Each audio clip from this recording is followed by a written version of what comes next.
നമസ്കാരം. പ്രേക്ഷകരെ ആകെ വിഷമത്തിലാഴ്ത്തിയ വിയോഗമായിരുന്നു നടൻ മിമിക്രി കലാകാരനുമായ കൊല്ലം സുധിയുടേത്. ആ വേർപാട് ഒരു തീരാനോവായി ഇന്നും അദ്ദേഹത്തിന്റെ കുടുംബത്തിലും സുഹൃത്തുക്കളിലും അവശേഷിക്കുകയാണ്. ജീവിതത്തിലെ പ്രതിസന്ധികൾ അതിജീവിച്ച് നല്ലൊരു ജീവിതം ജീവിച്ചു തുടങ്ങുമ്പോഴാണ് അപ്രതീക്ഷിതമായി മരണം കടന്നു വരുന്നതും സുധിയെ തട്ടിയെടുക്കുന്നതും. രണ്ടു മക്കളെയും ഭാര്യ രേണു സുധിയെ ഏൽപ്പിച്ചുകൊണ്ടാണ് സുധി പോയത്.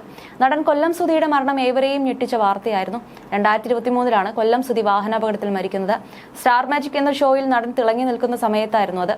കൊല്ലം സുധി മരിച്ച ശേഷമുള്ള സ്റ്റാർ മാജിക് എപ്പിസോഡ് ഷൂട്ട് ചെയ്തതിനെ കുറിച്ച് സംസാരിക്കുകയാണ് ഈ ഷോയിലൂടെ ശ്രദ്ധ നേടിയ നടി ഐശ്വര്യ രാജീവ്. ഭയങ്കര ബുദ്ധിമുട്ടായിരുന്നു. ആദ്യമൊക്കെ എല്ലാവരും നിന്ന് കരയുകയായിരുന്നു. നമ്മുടെ കൂടെ അത്രയും നാൾ ഉണ്ടായിരുന്ന ഒരാൾ പെട്ടെന്ന് ഇല്ലാതാവുകയല്ലേ. അനൂപ് ജോൺ ബോൾഡായി നിൽക്കാൻ പരമാവധി ശ്രമിക്കുന്നുണ്ടായിരുന്നു. നമുക്ക് പ്രോഗ്രാം ചെയ്തേ പറ്റൂ, എല്ലാവരെയും ചിരിപ്പിക്കണം എന്നൊക്കെ പറഞ്ഞ് അദ്ദേഹം മോട്ടിവേറ്റ് ചെയ്യും. പക്ഷേ ചെയ്തുകൊണ്ടിരിക്കുന്നതിനിടെ ഇടയ്ക്ക് എല്ലാവരും ഡൗൺ ആകും. കുറേ പ്രാവശ്യം കയ്യിൽ നിന്ന് പോയിട്ടുണ്ട്. കൗണ്ടർ പറയാനൊക്കെ ബുദ്ധിമുട്ടായിരുന്നു. എങ്ങനെയെങ്കിലും ഷൂട്ടിംഗ് തീർന്നാൽ മതി എന്ന ചിന്താഗതിയായിരുന്നു. ഗെയിം കളിക്കുമ്പോൾ ഒരു സ്പിരിറ്റും ഇല്ല. ഞങ്ങൾ എന്ത് ചെയ്താലും സ്വീകരിക്കുന്ന പ്രേക്ഷകർ ഞങ്ങൾക്കുണ്ടായിരുന്നു. അവർക്കൊക്കെ ആ സമയത്തെ അവസ്ഥ അറിയാമായിരുന്നു. അവരോട് എത്ര നന്ദി പറഞ്ഞാലും മതിയാകില്ലെന്നും ഐശ്വര്യ രാജീവ് പറഞ്ഞു. വീട്ടിലെ ഒരു മരണത്തിന് ശേഷം അടുത്ത ദിവസം എല്ലാവരും ഒത്തൊരുമിച്ച് സംസാരിക്കുമ്പോഴുള്ള ഫീലായിരുന്നു. പലരും ഞങ്ങൾ വിൽക്കുകയാണെന്ന് പറഞ്ഞു. എനിക്ക് ഷൂട്ട് ചെയ്യാതിരിക്കാൻ പറ്റില്ലായിരുന്നു. 2 ആഴ്ചയോളം ബ്രേക്ക് ചെയ്തിരുന്നു. അതിനുശേഷം പിന്നെയും എപ്പിസോഡുകൾ വരുന്നു. ഇതൊക്കെ വിറ്റ് പൈസയാക്കേണ്ട ആവശ്യമുണ്ടോ എന്ന് പലരും ചോദിച്ചു. വളരെ പാടുപെട്ടാണ് ഷൂട്ട് ചെയ്തത്. ലക്ഷ്മി നക്ഷത്ര വരെ വളരെ ഇമോഷണൽ ആയാണ് എപ്പിസോഡ് ചെയ്തത്. ഞങ്ങൾ രാവിലെ വന്ന് നിൽക്കുകയാണ്. ഒന്നും തലയിൽ നിൽക്കുന്നില്ല. എങ്ങനെയൊക്കെയോ ഷൂട്ട് ചെയ്തു. വളരെ വിഷമത്തോടെയാണ് ഷോ അന്ന് ചെയ്തതെന്നും അനൂപ് ജോൺ അന്ന് പറഞ്ഞിരുന്നു. മകൻ കിച്ചുവിന്റെ വിഷമത്തെക്കുറിച്ചും അന്ന് അനൂപ് ജോൺ സംസാരിച്ചു. കിച്ചുവാണ് എന്നെ വിളിച്ചുകൊണ്ടിരുന്നത്. കിച്ചുവിനെ എനിക്ക് ആശ്വസിപ്പിക്കാൻ പറ്റുന്നില്ലായിരുന്നു. അത്രയ്ക്കും അച്ഛനുമായി അറ്റാച്ച്ഡ് ആയിരുന്നു. ഷൂട്ടിന് വരുമ്പോൾ മിക്ക സമയത്തും ഒപ്പം കിച്ചു ഉണ്ടാവും. ഇനി ഞാൻ എന്ത് ചെയ്യും ചേട്ടാ എന്ന് ചോദിക്കും. പലതിനും എനിക്ക് മറുപടിയില്ല. ഞങ്ങൾ ഒരു പ്രോഗ്രാമിന് വിട്ടതിനാൽ ഉത്തരവാദിത്തമുണ്ട്. ഇപ്പോഴും മനസ്സിൽ കിടക്കുന്ന സംഭവമാണ്. പിന്നെ ഒരുപാട് പേർ വന്നു. മോർച്ചറിയിൽ കയറി ഞാൻ കണ്ടു. 2 ദിവസം മുമ്പ് കണ്ട ആൾ അതേപോലെ കിടക്കുന്നു. എനിക്ക് കൺട്രോൾ ചെയ്യാൻ പറ്റുന്നില്ലായിരുന്നു. ഇപ്പോഴും ആ സിറ്റുവേഷൻ കണ്ണിലുണ്ട്. സ്വന്തം വീട്ടിൽ നിന്നും ഒരാൾ പോയ തോന്നലായിരുന്നെന്നും അനൂപ് ജോൺ അന്ന് പറഞ്ഞു. അതേസമയം തന്നെ കൊല്ലം സുധിയുടെ മരണശേഷം ഏറ്റവും കൂടുതൽ സോഷ്യൽ മീഡിയയിൽ ചർച്ചയായ ഒരാൾ തന്നെയാണ് സുധിയുടെ ഭാര്യയായ രേണു സുധി. താരത്തിൻ്റെതായ വാർത്തകളെല്ലാം തന്നെ വളരെ പെട്ടെന്നാണ് ചർച്ചയായി മാറാറുള്ളത്. കഴിഞ്ഞ ദിവസം ഇത്തരത്തിലൊരു സംഭവം ചർച്ചയായിരുന്നു. പ്രിയ കലാകാരൻ കൊല്ലം സുധി മരിച്ച വർഷം മറന്നുപോയ ഭാര്യ രേണുവിനെതിരെയാണ് കഴിഞ്ഞ ദിവസങ്ങളിൽ വലിയ രീതിയിൽ ചർച്ചയ്ക്ക് വഴിവെച്ചത്. താരത്തിന് രൂക്ഷ വിമർശനവുമായി സോഷ്യൽ മീഡിയ പലരും രംഗത്തെത്തിയിരുന്നു. ഒരു യൂട്യൂബ് ചാനലിനോട് സംസാരിക്കവെയാണ് സുധി മരിച്ച വർഷത്തിൽ രേണു സംശയം പ്രകടിപ്പിച്ചത്. 2022 സുധി മരിച്ചതെന്നാണ് രേണു പറഞ്ഞത്. എന്നാൽ 2023 ജൂൺ 5 വാഹനാപകടത്തെ തുടർന്ന് കൊല്ലം സുധി അന്തരിച്ചത്. കൊല്ലം സുധി മദ്യപാനിയും കടം വാങ്ങിയിരുന്ന ആളാണെന്നും മരിച്ച ശേഷം എല്ലാവരും പുകഴ്ത്തുകയാണെന്നും വന്ന കമന്റിനെ കുറിച്ച് ചോദിക്കുകയായിരുന്നു ഒരു യൂട്യൂബ് അവതാരകൻ. ഇത് ഏത് വർഷമാ? 2022 തോന്നുന്നു സുധിചേട്ടൻ മരിച്ചത് അല്ലേ? 2022 മരിച്ച മനുഷ്യനല്ലേ? ഈ കമന്റിന് ഇനി എന്ത് പ്രസക്തി? മരിച്ചവർ അവിടെ സമാധാനത്തിൽ ഉറങ്ങട്ടെ, അതിനെപ്പറ്റി ചെയ്യേണ്ട. 2026 ആയില്ലേ ഇപ്പോൾ എന്നായിരുന്നു രേണു സുധി പ്രതികരിച്ചത്. എന്നാൽ ഇക്കാര്യത്തിൽ വിശദീകരണവുമായി രേണു തന്നെ രംഗത്തെത്തി.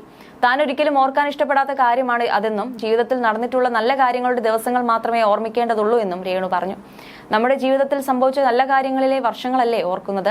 ദുരന്തം നടന്ന വർഷങ്ങളൊന്നും നമ്മൾ ഓർക്കാൻ ഇഷ്ടപ്പെടില്ലല്ലോ. അതുകൊണ്ട് അത് ഓർമ്മയില്ല. അതിനുള്ള ഉത്തരം അതാണ്. എന്റെ വേണ്ടപ്പെട്ട ആൾ മരിച്ച ദിവസം ഞാൻ ഓർക്കുന്നില്ല. എന്റെ ജീവിതത്തിലെ ഏറ്റവും കറുത്ത അധ്യായമാണ്. അതേക്കുറിച്ച് ഓർക്കാൻ ഇഷ്ടപ്പെടുന്നില്ല എന്ന് രേണു തുറന്നടിച്ചു. സുധിച്ചേട്ടനേക്കാളും ഒരുപാട് ഉയരങ്ങളിൽ എത്തി എന്നൊന്നും ഒരിക്കലും പറയരുത്. എവിടെ എത്തിയാലും ആളുടെ താഴെ തന്നെയാണ് ഞാൻ. അദ്ദേഹം വലിയൊരു കലാകാരനാണെന്നും ഓൺലൈൻ മാധ്യമങ്ങളോട് ചോദ്യത്തിന് മറുപടിയായി രേണു വ്യക്തമാക്കി. അതേസമയം തന്നെ ബിഗ് ബോസ് സീസൺ 7 മത്സരാർത്ഥിയായി കാര്യമായ പ്രകടനം കാഴ്ചവെച്ചില്ലെങ്കിലും ഹൗസിൽ നിന്ന് ഇറങ്ങിയ ശേഷം ഏറ്റവും കൂടുതൽ നേട്ടമുണ്ടാക്കിയ രേണു സുധി തന്നെയാണ്. ഒരുപക്ഷെ ആ സീസണിൽ വിന്നറായ അനുമോളേക്കാൾ കൂടുതൽ സോഷ്യൽ മീഡിയ ചർച്ച ചെയ്യുന്നത് രേണു സുധിയുടെ വിശേഷങ്ങൾ തന്നെയാണ്. രേണു സുധിയുടെ ദൈനംദിന ജീവിതം പോലും സോഷ്യൽ മീഡിയയുടെ മുന്നിൽ ഇപ്പോൾ തുറന്ന പുസ്തകം തന്നെയാണ്. ബിഗ് ബോസിൽ നിന്ന് ഇറങ്ങിയതിന് പിന്നാലെ ഉദ്ഘാടനങ്ങളും ഫോട്ടോഷൂട്ടും അഭിനയവും ഒക്കെയായി രേണു സുധി തിരക്കോട് തിരക്കാണ്.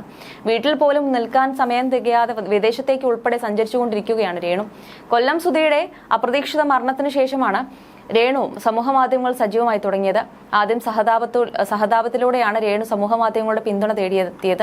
എന്നാൽ യൂട്യൂബറായ ദാസേട്ടൻ കോഴിക്കോടുമൊത്തുള്ള രേണുവിന്റെ ആൽബം ഷൂട്ടിംഗ് വലിയ വിമർശനത്തിന് കാരണമായി. ദാസേട്ടൻ കോഴിക്കോടുമായി രേണു ഇഴകിച്ചേർന്ന് അഭിനയിച്ചതാണ് ഫോളോവേഴ്സിനെ പ്രകോപിപ്പിച്ചത്. ഇതോടെ രേണുവിന് ഉണ്ടായിരുന്ന പിന്തുണ കുറയാൻ കാരണമായി. പിന്നീട് വലിയ അധിക്ഷേപമാണ് രേണു നേരിട്ടത്.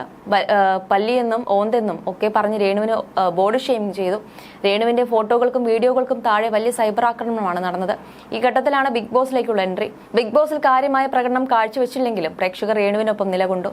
ബിഗ് ബോസിൽ ആരെയും വേദനിപ്പിക്കാതെയുള്ള രേണുസുധിയുടെ ഗെയിമാണ് പ്രേക്ഷകരുടെ ഇഷ്ടം പിടിച്ചുപറ്റിയത്. ഇതുകൂടാതെ ബിഗ് ബോസ് സീസൺ 7 മത്സരാർത്ഥിയായ അക്ബർ രേണുസുധിയെ സെപ്റ്റിക് ടാങ്ക് എന്ന് വിശേഷിപ്പിച്ചത് രേണുവിനും പിന്തുണ കൂടാൻ കാരണമായി. ബിഗ് ബോസിൽ നിന്ന് ലഭിച്ച പ്രേക്ഷക പ്രീതിയിലൂടെ രേണുവിന് ദുബായ് അടക്കം ഉദ്ഘാടന പരിപാടികളും ലഭിച്ചു. പണ്ട് 500 രൂപയായിരുന്നു വരുമാനമെങ്കിൽ ഇപ്പോൾ അത് 10,000 കടന്നതായി രേണു തന്നെ വെളിപ്പെടുത്തിയിട്ടുണ്ട്. ഇങ്ങനെ ലൈംലൈറ്റിൽ നിറഞ്ഞു നിൽക്കുമ്പോഴാണ് രേണുവിനും മക്കൾക്കും വീട് വയ്ക്കാൻ ഭൂമി സൗജന്യമായി നൽകിയ ബിഷപ്പ് നോബൽ ഫിലിപ്പിനെതിരെ രേണു പല പരാമർശങ്ങൾ നടത്തിയത്. ഇതുകൂടാതെ വീട് നിർമ്മാണത്തിന് നേതൃത്വം നൽകിയ KHTC ഫിറോസ് എന്ന വ്യക്തിയുമായും രേണു തെറ്റിപ്പിരിഞ്ഞു. ഇരുവർക്കും എതിരെ രേണു നടത്തിയ പരാമർശങ്ങൾ രേണുവിന് ലഭിച്ചിരുന്ന വലിയ പിന്തുണ കുറയാൻ കാരണമായിരുന്നു. വന്ന വഴി മറക്കുന്നവളാണ് രേണുവെന്നും പണം കിട്ടിത്തുടങ്ങിയപ്പോൾ പഴയതെല്ലാം മറന്നുവെന്നും മറ്റും ആരോപണങ്ങൾ കേൾക്കേണ്ടി വന്നു. അതേസമയം കഴിഞ്ഞ ദിവസം ഒരു കാറിനകത്ത് വെച്ച് രേണു ചെയ്ത റീൽസിന് വലിയ രീതിയിലുള്ള വിമർശനമാണ് കിട്ടിയത്. ശരീരം പ്രദർശിപ്പിക്കുന്ന റീൽസാണിതെന്ന് വലിയ വിമർശനം ഉയർന്നു കഴിഞ്ഞു. സമൂഹ മാധ്യമങ്ങളിൽ റീച്ച് കുറഞ്ഞപ്പോൾ ശരീരം പ്രദർശിപ്പിക്കുക എന്ന തന്ത്രമാണ് രേണു ഉപയോഗിക്കുന്നതെന്ന ആക്ഷേപമാണ് ഉയരുന്നത്. ശരീരം പ്രദർശിപ്പിച്ചുകൊണ്ടുള്ള വരുമാനം തനിക്ക് വേണ്ട എന്ന് പറഞ്ഞിരുന്ന രേണുവിൽ നിന്ന് ഇത്തരം ഒരു മാറ്റം ഒട്ടും പ്രതീക്ഷിച്ചില്ല എന്നാണ് പലരും അഭിപ്രായപ്പെടുന്നത്. എന്നാൽ വന്ന വഴി മറന്ന് പുതിയ ട്രെൻഡുകൾക്ക് പിന്നാലെ പോയി പഴയ രേണുവിനെ നഷ്ടപ്പെടുത്തരുതെന്നാണ് പലരും ഉപദേശിക്കുന്നത്. ഇതുമായി ബന്ധപ്പെട്ട് വലിയ രീതിയിലുള്ള വിമർശനം സോഷ്യൽ മീഡിയയിൽ ഉയരുന്നുണ്ട്.